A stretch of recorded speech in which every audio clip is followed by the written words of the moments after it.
Welcome student, जामनीकांत BEd college के सी class में फिर से आप लोगों का स्वागत है। जैसा कि आप जान रहे हैं कि हम पिछले क्लास में जो है यूजेबल की थ्योरी के बारे में जानकारी प्राप्त कर रहे थे। तो हमने आप लोगों को बताया था कि यूजेबल का थ्योरी क्या है, ठीक है, और हम कितने प्रकार से सीख सकते हैं, उनके सिद्धांत में किस चीज़ों का बल दिया गया है और आधुनिक संज्ञानात्मक सिद्धांत के नाम से जाना जाता है। इसके बारे में हम लोगों ने कल चर्चा की। आज हम लोग जानेंगे तो इन्होंने जो अपने सिद्धांत को 4 भागों में बांटा है। इनका कहना है कि हम इस 4 प्रकार से जो है बच्चों को सिखा सकते हैं और बच्चे सीखते हैं।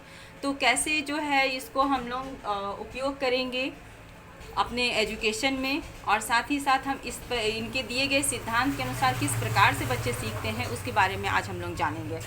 तो यूजेबल का सिद्धांत को जो है वो 4 भागों में बांटा गया है। सबसे पहला है रटकर सीखना। मैंने कल भी चर्चा किया था, रटकर सीखना यानी कि ये खासकर छोटे बच्चों का होता है कि जब कोई चीज़ दिया जाता है तो वो रटकर सीखते हैं। छोटे बच्चे क्या, बड़े बच्चे भी प्रतियोगिता परीक्षा होता है ना, तो उसमें देखिएगा कि किसी चीज़ को पढ़ना है तो उसको रट लेते हैं, यानी किसी भी चीज़ को हूबहू जो है वो ज्ञान अर्जित करना।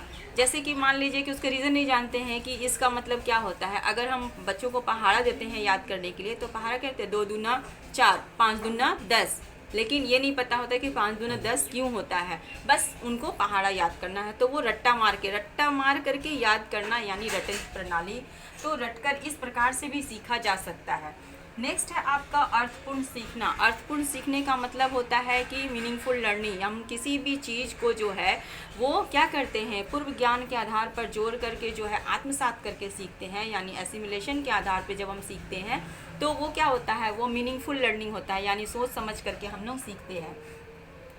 फिर होता है अभिग्रहण द्वारा सीखना। अभिग्रहण द्वारा सीखने का मतलब ये होता है कि हम बच्चों को जो है कुछ लिख कर दे देते हैं, कुछ बोल करके दे देते हैं, और तब बच्चे जो है वो उसको सीखते हैं, तो उसे हम लोग कहते हैं अभिग्रहण करके सीखना। तो नेक्स्ट है हमारा अन्वेषण द्वारा सीखना, यानी कि खोज।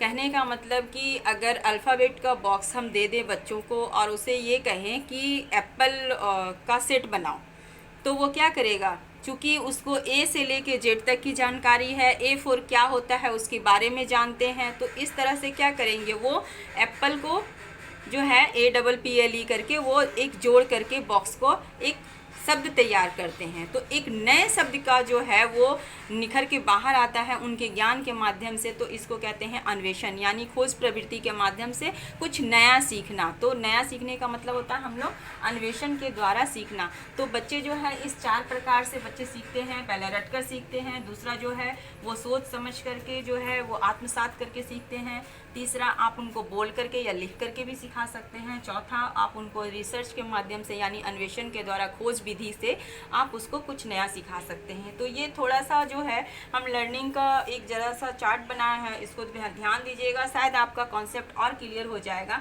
लर्निंग सीखना क्या है, सीखने कैन भी क्या करते हैं हम लोग, मीनिंगफुल। हम लोग सीखते कैसे है, मीनिंगफुल लर्निंग, यानी अर्थपूर्ण सीखना है, ठीक है। तो जब हम अर्थपूर्ण सीखते हैं तो इसका रिक्वायर क्या होता है, कॉन्शियस इफर्ट। ये क्या होता है, जब हम सचेत प्रयास करते हैं, यानी मीनिंगफुल लर्निंग के लिए जब हम प्रयास करते हैं तो क्या करते हैं, हम उस सही लिंक पर जाते हैं, यानी टू लिंक, न्यू नॉलेज को हम गेन करते हैं, ठीक है। इस तरह से लर्निंग का जो है हम मीनिंगफुल लर्निंग सीखते हैं। तो मीनिंगफुल लर्निंग जब हम सीखते हैं तो उसको जो है हम अपने कॉन्शियस में लेते हैं, और उसके आधार पे जब हम नया नॉलेज यानी नई ज्ञान की प्राप्ति करते हैं तो क्या करते हैं, नया ज्ञान प्राप्त होने से कॉग्निटिव स्ट्रक्चर यानी एक संज्ञानात्मक संरचना तैयार होता है हमारा। ये क्या होता है, तैयार होता है, और यही संज्ञानात्मक संरचना क्या होता है, ये मीनिंगफुल लर्निंग होता है हमारा। तो इस तरह से अगर हम देखते हैं तो हमारा क्या होता है, ये सीखने की जो प्रक्रिया है ये बिल्कुल सही होती है इस तरह से। और ये किसका दिया गया है, तो ये डिस्क्राइब किया गया है डेविड यूजेबल के द्वारा। लेकिन यहीं पर जो है अगर हम रोट प्रणाली के माध्यम से आते हैं, अगर हम सीखते हैं इस रटंत विद्या से, ठीक है, तो अगर मान लीजिए कि इस रटंत विद्या से सीखते हैं तो क्या होता है, हमारा मेमोरीज में जाता है, हमें याद तो रहता है, ये क्या होता है, मेमोरीज में जाता है। लेकिन ये क्या होता है, एक हमारा जो है वो कोई भी कॉन्सेप्ट तैयार नहीं होता है, जो हम रिस्पॉन्ड करते हैं वो कॉन्सेप्ट में क्या होता है, तैयार हमारा नहीं होता है। किस चीज़ के लिए, कॉग्निटिव स्ट्रक्चर के लिए। तो फिर ये क्या होता है, हमारा लिंक यहीं पे टूट जाता है।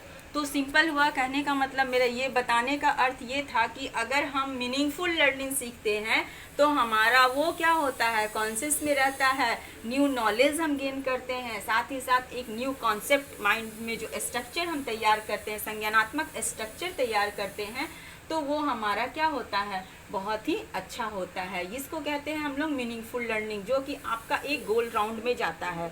लेकिन अगर यही चीज़ को अगर हम रट के सीखते हैं तो सिर्फ याद रहता है, हम कोई भी रिस्पॉन्ड नहीं कर सकते हैं, यानी हमारा कोई भी कॉन्सेप्ट मैप्स तैयार नहीं हो पाता है एक सीखने के लिए।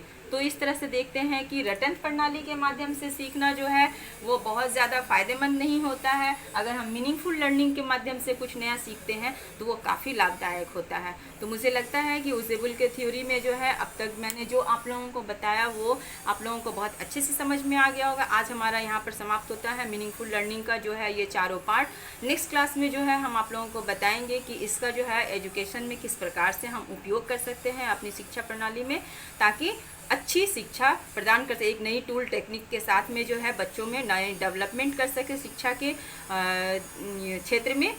तो आज के क्लास में इतना ही। Thank you.